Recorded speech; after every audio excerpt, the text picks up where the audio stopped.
بسم اللہ الرحمن الرحیم ألم تر إلى الذين خرجوا من ديارهم وهم ألوف حذر الموت فقال لهم الله موتوا ثم أحياهم إن الله لذو فضل على الناس ولكن أكثر الناس لا يشكرون صدق اللہ العظیم۔ ہمارا خلاصۃ القرآن قرآن حکیم کی تفہیم اور قرآن حکیم کے ساتھ جو تعلق ہے اس کے سمجھنے اور سمجھانے کا، اس کے اعتبار سے گفتگو چل رہی ہے، اور یہ سورہ البقرہ رکوع نمبر 16 ہم نے آپ کے سامنے پڑھا ہے۔ قرآن حکیم نے یہاں ایک قوم کا واقعہ پیش کیا ہے کہ وہ موت کے ڈر سے ہزاروں کی تعداد میں ہونے کے باوجود اپنے گھروں سے نکل گئے، تو اللہ تعالیٰ نے ان پر موت ہی کو مسلط کر دیا۔ اس واقعے کو قرآن حکیم نے پیش کیا ہے، اور قرآن واقعات کو پیش کر کے اس کے ذریعے سے ہمارے اندر ایک صلاحیت پیدا کرتا ہے، اور وہ صلاحیت یہ ہے، ہر واقعے سے الگ چیز پیدا کرنا چاہتا ہے، کیونکہ یہ قصوں اور کہانیوں کی کتاب تو ہے نہیں کہ یہ صرف قصے کو کہانی کے طور پر پیش کر دے، اول سے لے کر آخر تک جیسے قصہ گو لوگ کہانیاں بیان کرنے والے کہانی سناتے ہیں، شروع سے لے کر آخر تک وہ اس کہانی کو لے کر جاتے ہیں۔ قرآن حکیم جو ہے وہ اس انداز سے کسی قصے اور کہانی کو پیش نہیں کرتا ہے۔ اس لیے آپ دیکھیں کہ قرآن نے مختلف انداز، مختلف پاروں میں، مختلف صورتوں میں مختلف قصوں کو کہیں تفصیل کے ساتھ، کہیں اجمال کے ساتھ پیش کیا ہے۔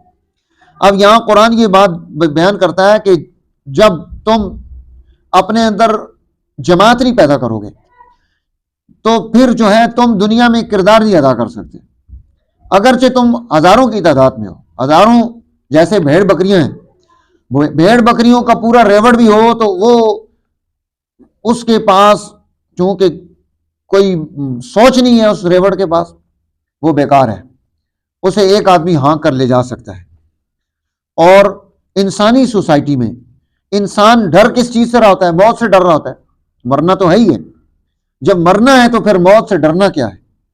اب اس لیے اپنی موت کی اس فکر کی وجہ سے آپ سوسائٹی نہ بنائیں، دشمن کے مقابلے میں کھڑے نہ ہوں، اور جرأت پیدا نہ کریں اپنی نسل میں، اپنی سوسائٹی میں، ان کو عدل کے لیے، انصاف کے لیے کھڑا نہ ہونے دیں۔ آج ہماری سوسائٹی کا بھی یہی المیہ ہے۔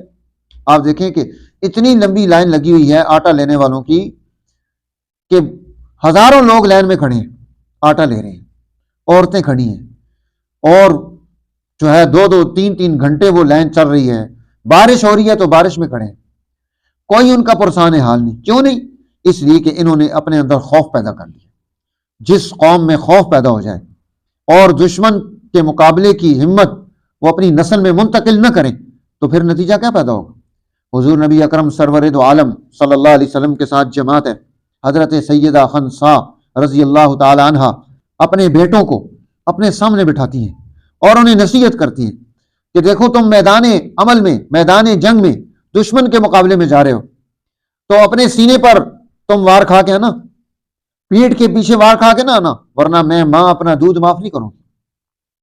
تو دشمن کی آنکھوں میں آنکھیں ڈال کر اس کی بنائی ہوئی پالیسیوں کو، اس کی حکمت عملی کو، اس کو برباد کرنا اپنی عقل سے، دین کی عقل سے، یہ بہت ضروری چیز ہے۔ اس لیے انبیاء علیہ السلام اس میں کردار ادا کرتے ہیں۔ پھر قرآن حکیم نے یہاں الم تر الی الملأ من بنی اسرائیل من بعد موسیٰ، حضرت سیدنا موسیٰ علیہ السلام کے بعد بنی اسرائیل پر زوال کا دور آیا، اور یہ زوال کا دور ایسا تھا کہ ان پر ایک ظالم حکمران مسلط ہو گیا۔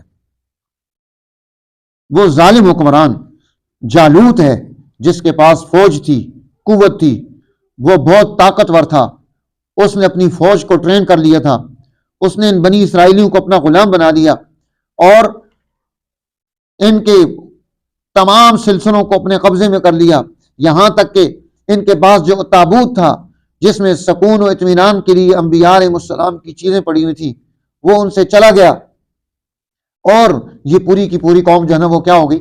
برباد ہو گئی۔ اب بنی اسرائیلی جب پریشان ہو گئے، بے گھر ہو گئے، بے در ہو گئے، ان سے ان کی عزتیں لٹ گئیں، ان کو اپنی نسلوں پر اختیار ختم ہو گیا، وہ پریشان ہوئے۔ اب وہ اس وقت کے نبی کے پاس جاتے ہیں اور جا کر نبی سے یہ بات کہتے ہیں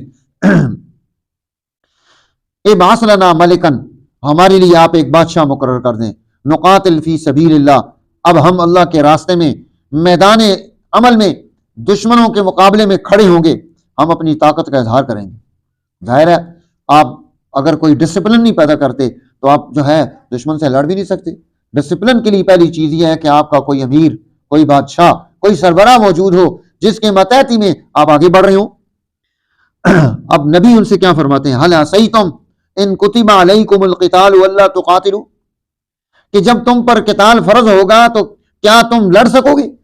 وہ کہنے لگے کیوں نہیں ہم لڑیں گے، اللہ نقاتل فی سبیل اللہ وقد اخرجنا من دیارنا وابنائنا، ہمیں ہمارے گھروں سے بھی نکال دیا، ہمارے بچوں سے بھی نکال دیا۔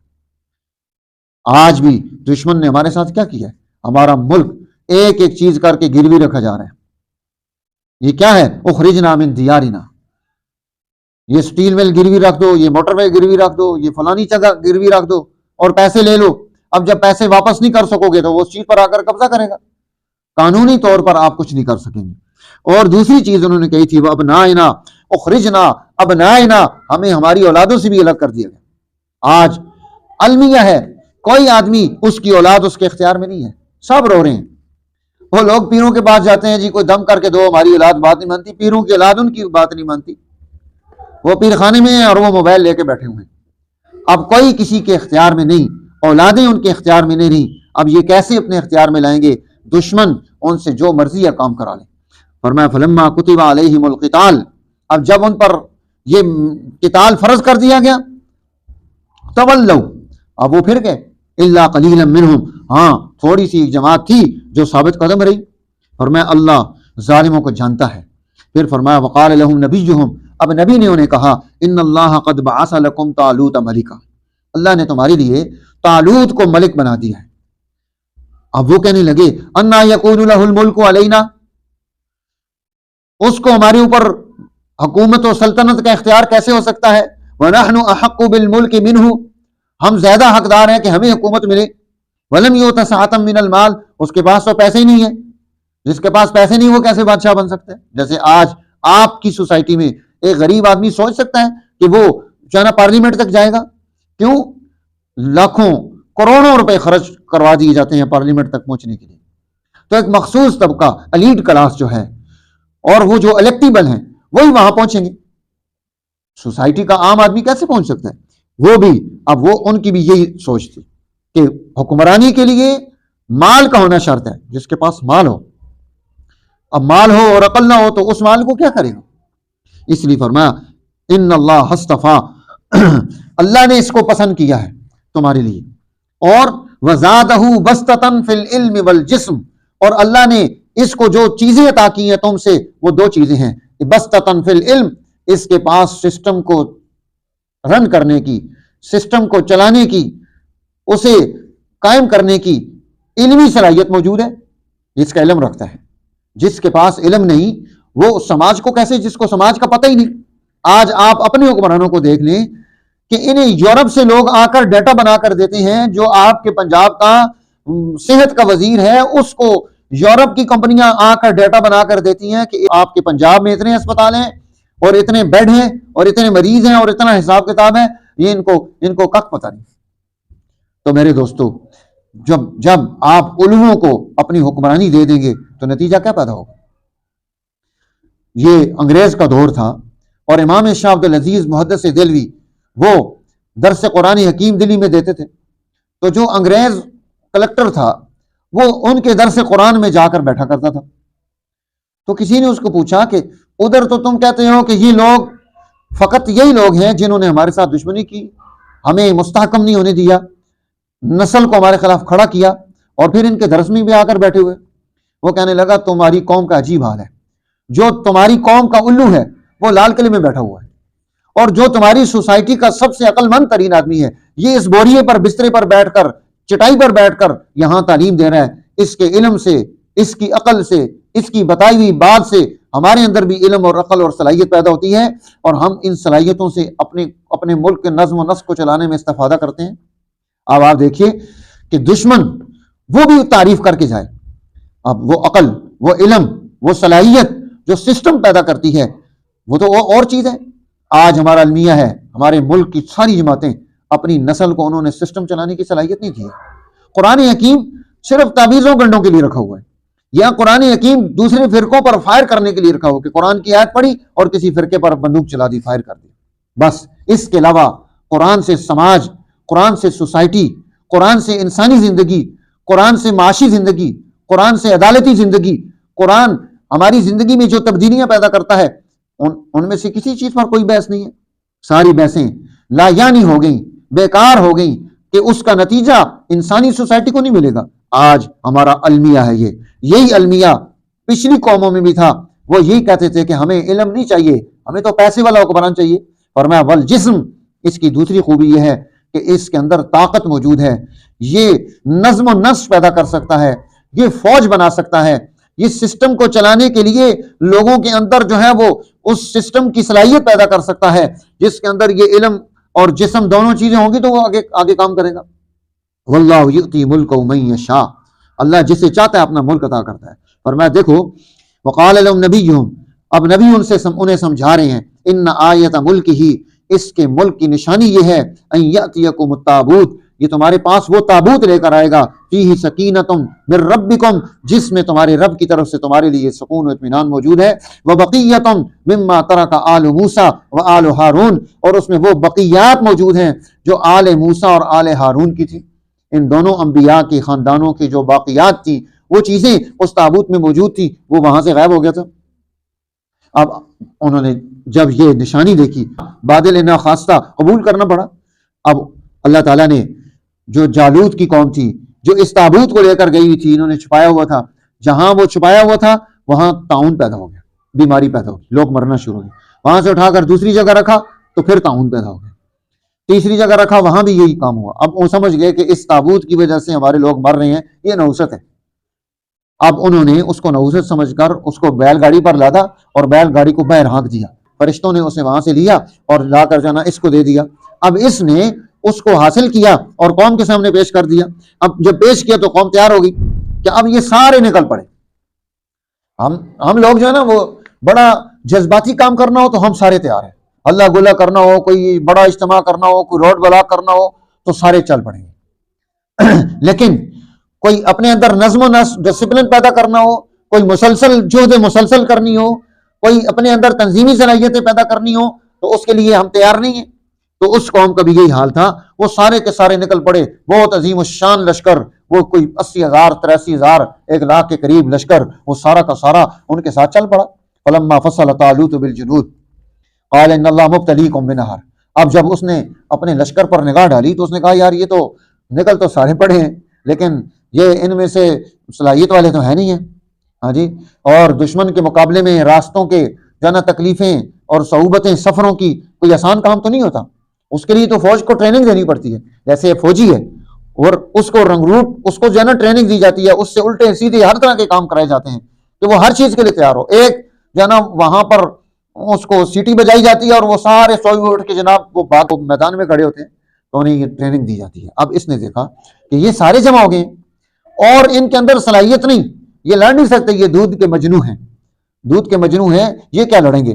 اب اللہ نے اس کے دل میں دماغ میں یہ بات ڈالی، ہم کو آگے کیسے بڑھاؤ گے۔